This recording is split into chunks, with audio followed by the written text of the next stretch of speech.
O Brasil tenta dizer que Zumbi morreu. Apontam datas, exibem documentos e repetem a mesma frase há séculos, como se pudessem matar uma ideia. Mas toda vez que o país tenta apagar essa memória, algo reacende.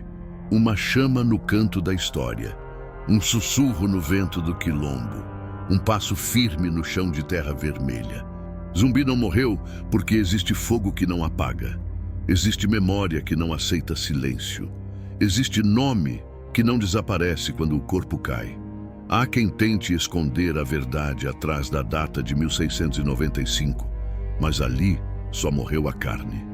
O espírito seguiu em movimento como quem conhece todos os caminhos secretos do tempo. Dizem que levaram a cabeça dele para Recife como aviso, dizem que mostraram seu rosto para que todos vissem o fim da rebelião. No entanto, ninguém conta a outra parte. Naquela mesma praça onde tentaram encerrar sua história, alguém jurou que viu a chama da lamparina tremer sem vento. Outros juraram que ouviram o som de passos atrás deles. O silêncio não combinava com a morte. Não daquela forma. Havia algo que caminhava entre as pessoas. Algo que se recusava a aceitar que Palmares tivesse sido reduzido a cinzas. Os soldados voltaram para casa acreditando na vitória. Só não perceberam que carregavam uma sombra atrás deles, uma que não obedecia ordem alguma. O tempo avançou e cada nova opressão reacendeu a presença. Quando os navios negreiros cruzavam o Atlântico, havia noites em que marinheiros juravam ver um rosto na escuridão do convés, um rosto que olhava sem medo, um rosto que lembrava o que a terra não esqueceu. Ali, Zumbi observava em silêncio como quem vigia seus filhos. Quando um escravizado planejava fuga, muitos diziam que sonhavam com um homem entre um raio de luz. Ele não falava, mas apontava a direção da mata. Era comum que famílias inteiras descessem da senzala, guiadas por sonhos que ninguém ousava chamar de mentira. Era Zumbi atravessando a noite como faísca que mostra o caminho. No Rio de Janeiro, muitos capatazes contavam que ouviam batidas na porta sem ver ninguém. No dia seguinte, encontravam grades cerradas e correntes abertas. A explicação sempre era a mesma. Alguém tinha ajudado, mas quem ajudaria se todos estavam trancados por cadeados e vigias armados? A resposta soprava pelo corredor. Ele estava ali. Até mesmo durante a revolta dos malês, relatos antigos falam de um homem que passou correndo entre os combatentes com o corpo marcado de cicatrizes. Sua presença durou poucos segundos, mas foi suficiente para fazer guerreiros avançarem sem medo. Ninguém o viu depois, mas muitos disseram que aquele olhar não era deste tempo. Em cada quilombo que surgia, havia sempre uma fogueira que insistia em permanecer acesa mesmo sob chuva. Os mais velhos diziam que era Zumbi sentado ao lado das brasas, vigiando o caminho e esperando a próxima luta. O fogo tremulava como respiração.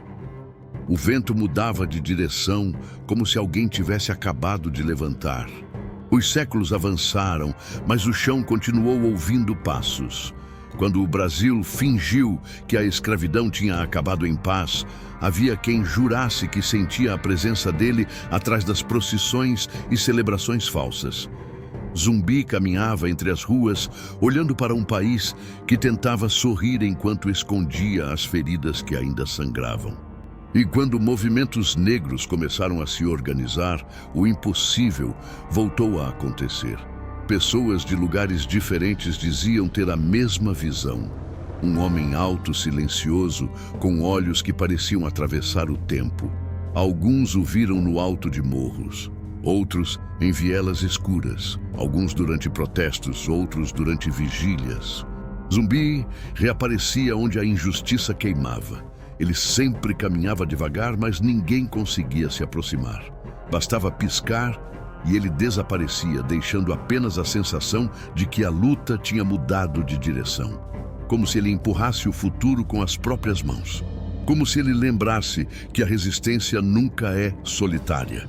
Hoje muitos dizem que essas histórias são lenda. Mas o curioso é que as lendas só nascem onde a verdade tenta sobreviver.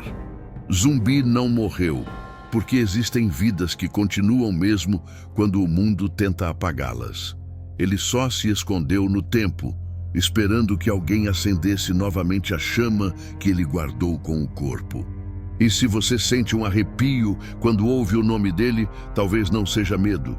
Talvez seja reconhecimento, talvez seja a memória dizendo que o passado ainda respira ao nosso lado. Talvez seja Zumbi caminhando entre nós, lembrando que Palmares não era apenas um lugar, mas uma ideia que ninguém conseguiu prender. Se essa história fez algo despertar em você, comenta Zumbi Vive e se inscreve no canal para acompanhar a próxima chama da resistência. Deixa o like para que mais pessoas encontrem essa memória escondida no tempo. Palmares vive onde houver coragem.